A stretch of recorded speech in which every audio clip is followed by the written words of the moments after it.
Tread lightly. 1 Corinthians chapter 3, verse 17. If any man destroys the temple of God, God will destroy him, for the temple of God is holy, and that is what you are. How does a man destroy a church? Selfishness, unfettered ambition, and arrogance are the nemeses menacing the human race. 18th century theologian and pastor Jonathan Edwards believed that ambition was man's attempt to steal glory from God. Selfishness is at the root of every personal, national, and international conflict and continues to be the primary threat facing the pastors and congregants that comprise the Church of Jesus Christ. The success of each local church is not determined by the charisma of its pastor, the wealth of its congregants, the size and scope of its facilities, or its proud historical association with great pastors. Any individual who associates with a church for any or all of these reasons is complicit in reducing the church to a human enterprise. See 1 Corinthians 3:4.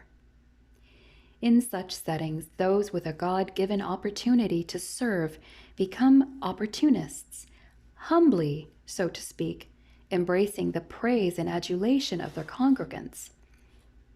Chapter 3, verse 5. The problem is not that a pastor is a fine orator, or that the congregation is blessed with wealth, or that the church's facilities are substantial. The problem is that the church body has neglected or forgotten their redeemed or purchased status. They have become full of themselves rather than full of Him. Chapter 3, verses 6 to 9, verses 21 to 23. Chapter 6, verses 19 and 20. Selfishness is a subtle intruder that lurks patiently in the heart of every person. If we ignore it or think we have overcome it, it will seep out like a toxic chemical and contaminate the work of God, reducing it to a work of man. The point is that well-meaning believers can build churches on the foundation of Christ Himself.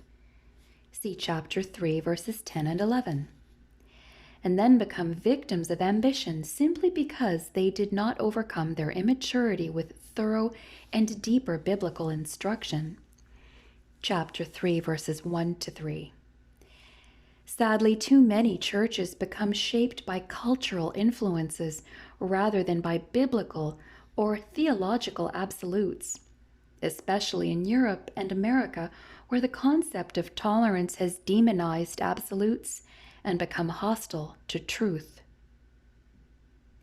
The efforts of such churches are, according to Paul, as temporal as wood, hay, and straw, which, under pressure or heat, crumble or burn. Chapter 3, verses 12 to 15. Dwelling places of the Spirit of God, Ephesians 2:22, or congregations, established to be pillars of faith, purity, and truth, and meant to shape communities, are absorbed by them until the gospel of God's saving grace is no longer evident. See Revelation 2 and 3. Tainting the truth is a hazardous venture. Churches such as these are not dying. They are being destroyed by the hand of God, their original and true proprietor. Chapter 3, verses 16 and 17.